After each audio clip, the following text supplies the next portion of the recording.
அந்த பள்ளியினுடைய பெயர் விஜய் வித்யாசிரம். நடிகர் விஜய் அவர்கள் தமிழக வெற்றி கழகத்தினுடைய தலைவர் விஜய் வித்யாசிரம் என்கின்ற பள்ளி நடத்துறாங்க.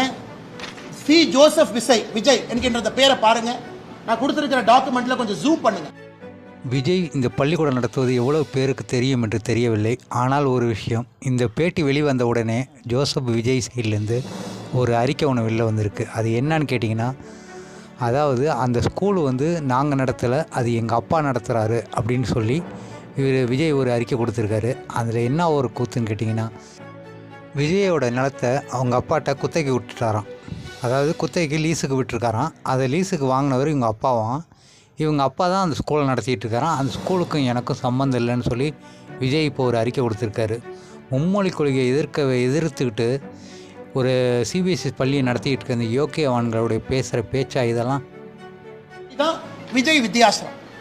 என்ன அர்த்தத்தில் சில அரசியல் தலைவர்கள் அவங்க நடத்துகிற பள்ளி சிபிஎஸ்சி, அவங்க நடத்துகிற பள்ளியில் ஹிந்தி இருக்கு, அவங்க சொந்த குழந்தைங்க பிரெஞ்சு படிக்கிறாங்க.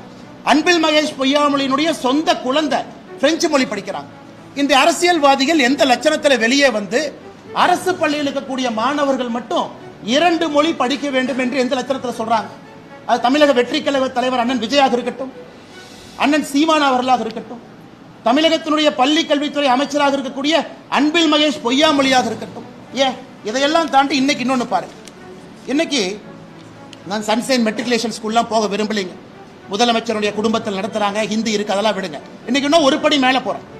சென்னை பப்ளிக் ஸ்கூல், கலாநிதி வீராசாமி அவர்களுடைய எம்பி அவர்களுடைய குடும்பம் நடத்தக்கூடிய பள்ளி. இதுல என்ன போட்டிருக்காங்கன்னா, இது ஸ்டேட் போர்ட் மெட்ரிகுலேஷன் ஸ்கூல், ஆங்கில பள்ளி. English is taught as first language. Second language நீங்க தமிழ், ஹிந்தி, பிரெஞ்சு எது வேணாலும் எடுத்துக்கலாம். இங்க பாருங்க, இந்த பள்ளிக்கூடம் மெட்ரிகுலேஷன் பள்ளிக்கூடத்தில் தமிழ் கம்பல்சரி கிடையாது. நான் சிபிஎஸ்இ பத்தி பேசலைங்க. மெட்ரிகுலேஷன் பள்ளிக்கூடத்தில் தமிழ் 2வது மொழி கிடையாது. நீங்க தமிழும் படிக்கலாம், ஹிந்தியும் படிக்கலாம், பிரெஞ்சும் படிக்கலாம். இதெல்லாம் மெட்ரிகுலேஷன் பள்ளியினுடைய நிலைமை.